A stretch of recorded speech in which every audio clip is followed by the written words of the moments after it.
Assalamualaikum warahmatullahi wabarakatuh. Selamat datang kembali di IOID. Dan ini adalah Huawei Band 10 setelah pemakaian 20 hari.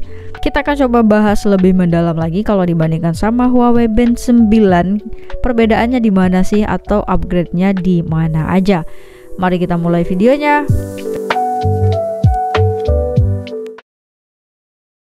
Desainnya sekarang udah pakai aluminium. Apakah lebih tahan terhadap goresan atau sama aja sama HB9?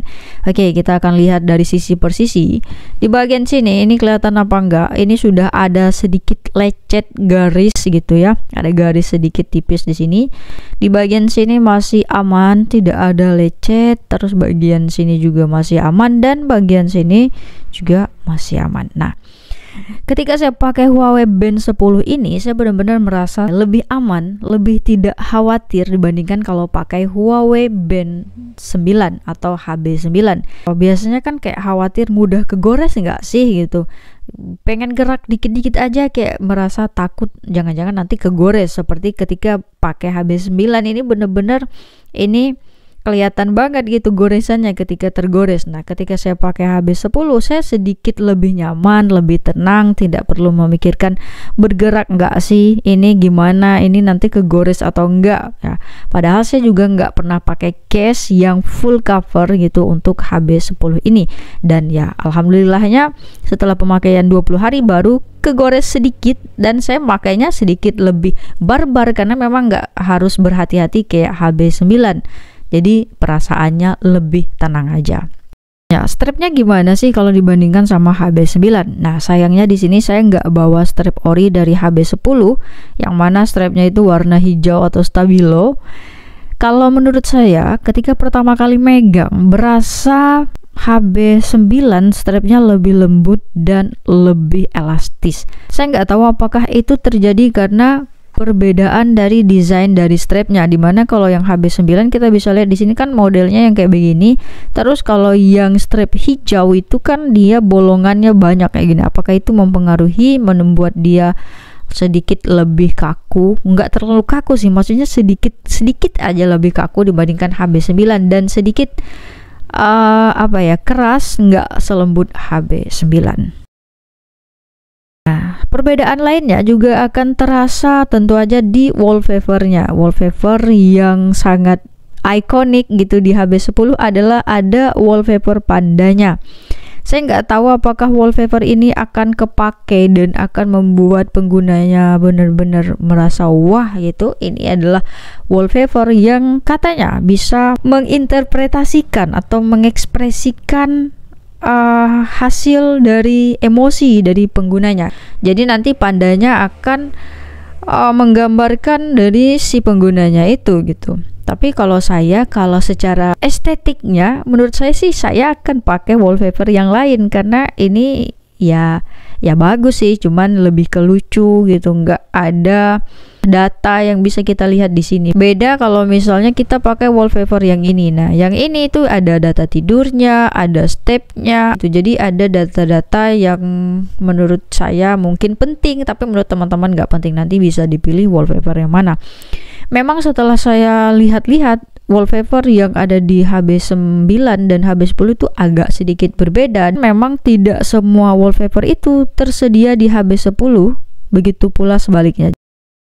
Oke, sekarang kita masuk ke bahasan AOD-nya. Jadi AOD ini dari HB berapa nih? HB10 sama HB9 dua-duanya sama, bisa nampilin kemarin sekitaran 21 AOD. Dan berikut adalah AOD yang gratis maupun berbayar.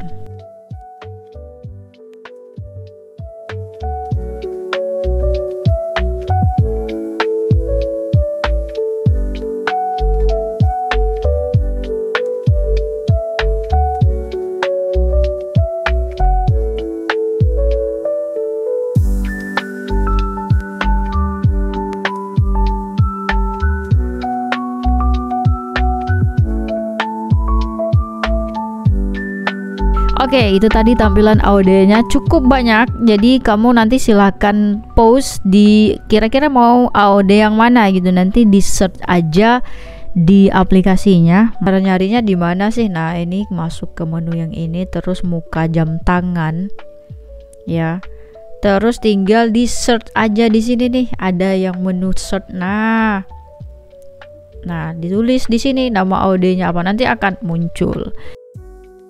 Sekarang kita masuk ke menu yang sangat krusial. Saya bilang krusial kenapa? Karena memang menu itu yang benar-benar kayak ditonjolin dari HB10. Nah, kalau kita lihat di sini, ini menunya masih sama. Coba kita swipe ke bawah lagi, ya. Nah, ini adalah menu atau fitur yang nggak ada di HB9, yaitu kesejahteraan emosional. Kalau kita klik, nah isinya begini. Bisa di swipe juga. Yang isinya adalah stres dan olahraga di sini.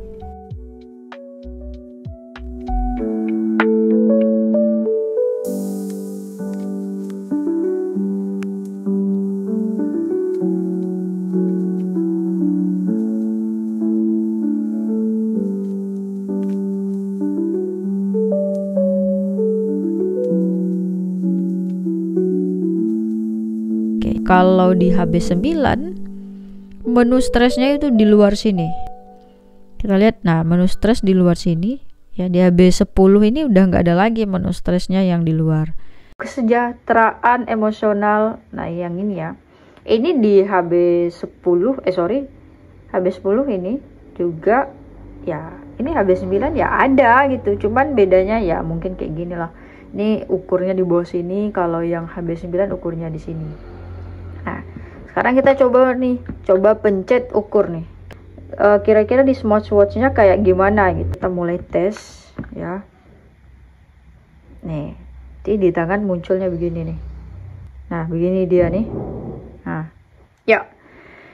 Dari hasil pengujian bisa dilihat di sini tingkat stres saya itu kalau dilihat di sini ya dua-duanya normal walaupun sedikit berbeda. Kalau di HB10 ini nilainya 40, kelihatan nggak? 40. Sedangkan kalau di HB9 nilainya 38 ya.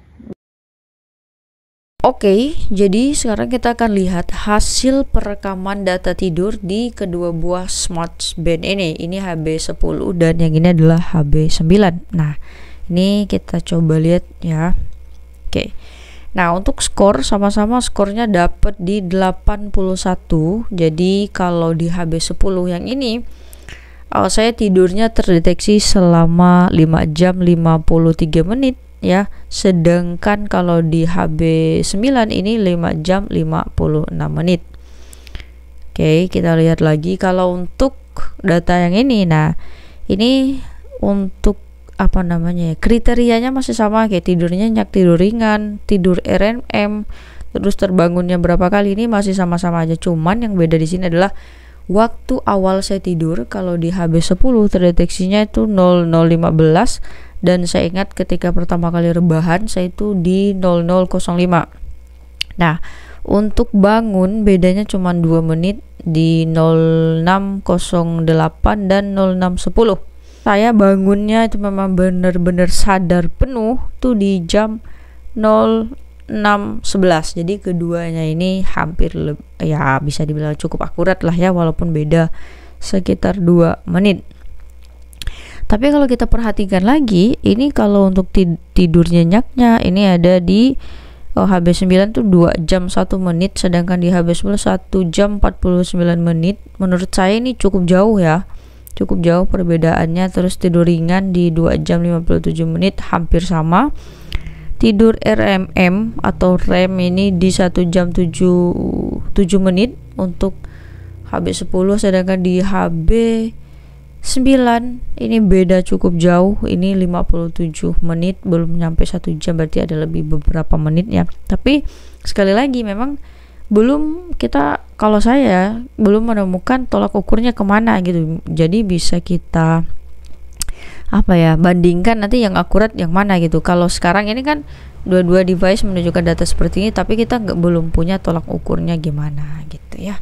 Oke, lanjut lagi. Nah, ini kalau di HB10 bisa dilihat tampilannya sekarang dibikin lebih lebih menarik lagi atau lebih cantik menurut saya, karena ini ada rata-ratanya, terus juga rentang untuk ini heart rate ya juga ditampilin gitu. Sedangkan kalau di HB10 tuh langsung di recap mulai dari respirasi, denyut jantung sama saturasi oksigen. Jadi cuman gini doang. Kalau di HB10 ini ada kita dikasih rata-ratanya. Terus ini juga ada keterangan bisa dilihat.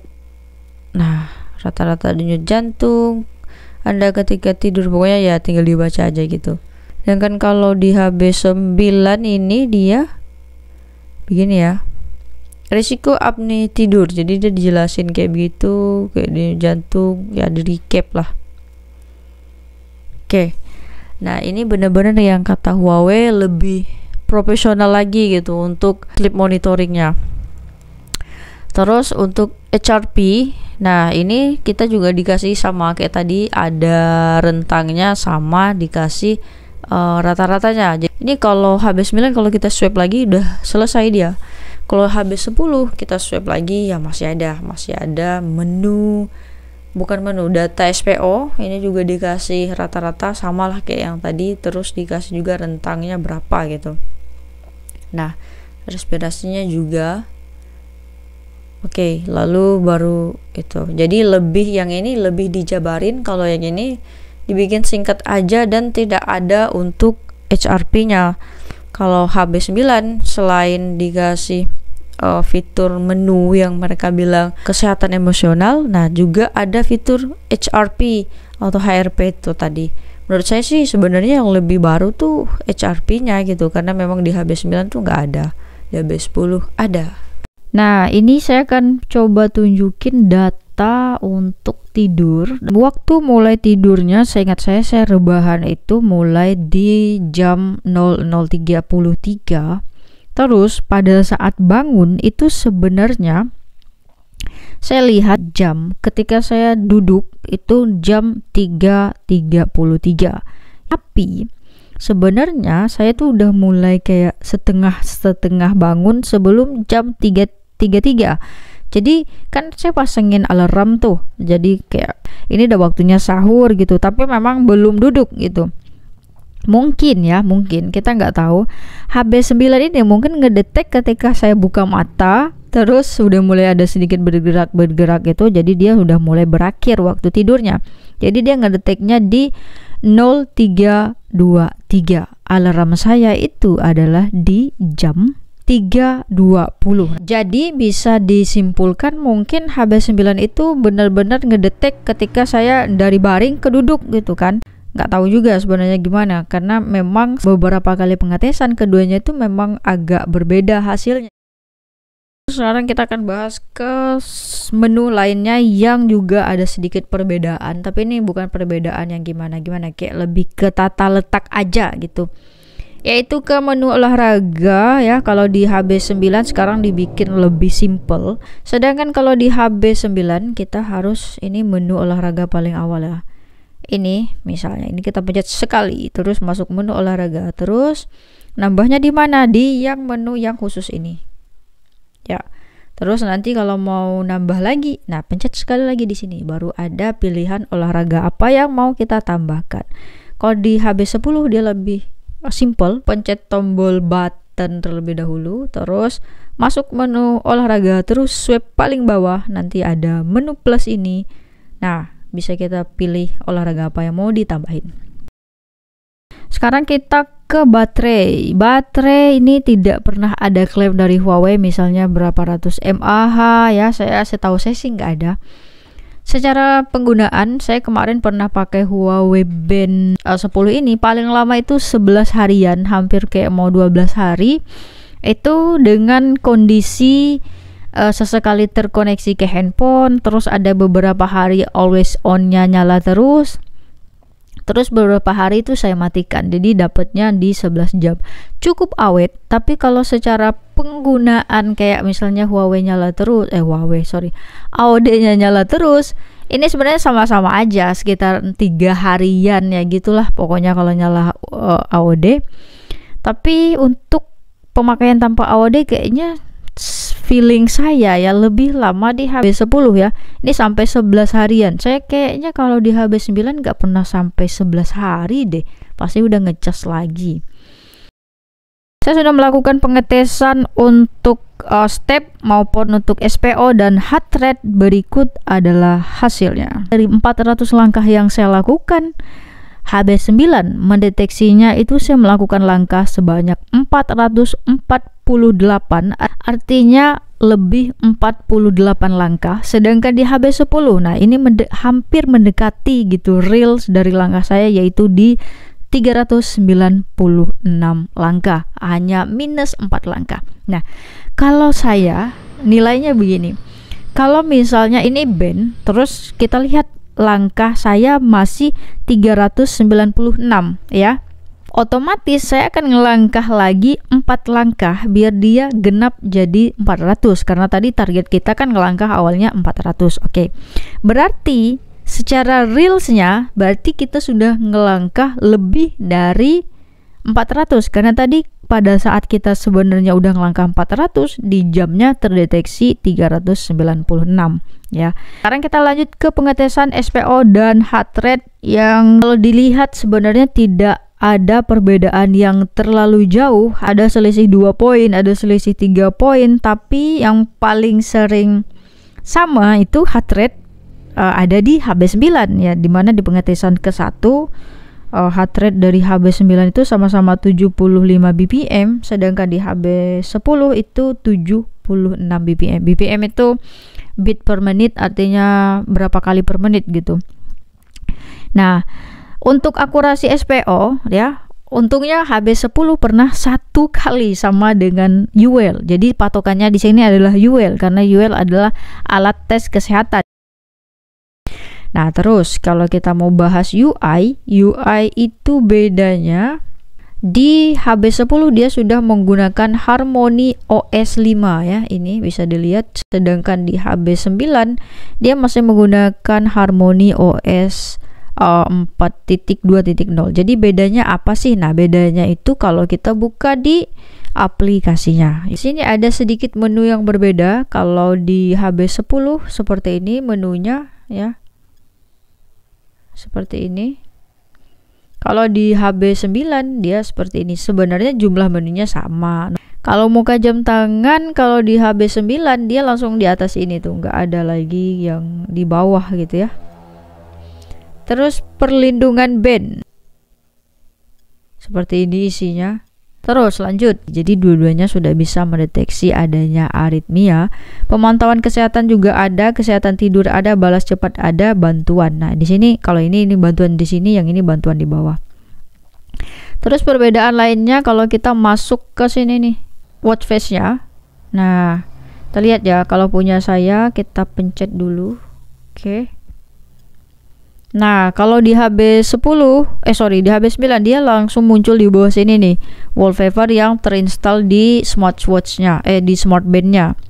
Kalau di HB10 kita pencet ini lagi nih, my dial. Jadi seperti ini. Ya, kayak gitulah. Nah, jadi ada perbedaan sedikit di sini ya. Jadi dia seperti mengklasifikasi. Jadi kayak di kotak-kotakin lagi gitu. Ini yang dinamis di sini, yang astronomi di sini, yang nomor-nomor di sini gitu ya. Nah, sekarang pilih mana nih? Apakah harus upgrade ke HB10 atau stay aja di HB9? Atau mungkin bagi teman-teman yang sekarang pakai HB8, saya harus upgrade nggak sih? Kalau saya pribadi, karena dari kemarin ketika pertama kali beli HB9 adalah komplain saya tidak suka dengan finishing yang glossy di HB9, otomatis ketika saya ngelihat HB10 yang pakai body aluminium, jadi saya lebih tertarik untuk beli HB10, apalagi setelah dipakai kayaknya lebih tahan terhadap goresan gitu. Tapi ya HB9 yang varian nilon bisa dilihat ini finishingnya itu seperti kayak matte, dan ini lebih tahan terhadap goresan kalau kita bandingkan dengan varian black yang sudah saya pakai. Nah, penggunaan yang barbar pun seperti penggunaan adik saya pun tetap masih aman ini smart bandnya dibandingkan HB9 punyanya saya. Kalau saya pribadi, kalau sudah dikasih ada aluminium, saya bakalan milih aluminium. Untuk fiturnya gimana nih? Fiturnya nggak ada yang terlalu lebih banget gitu.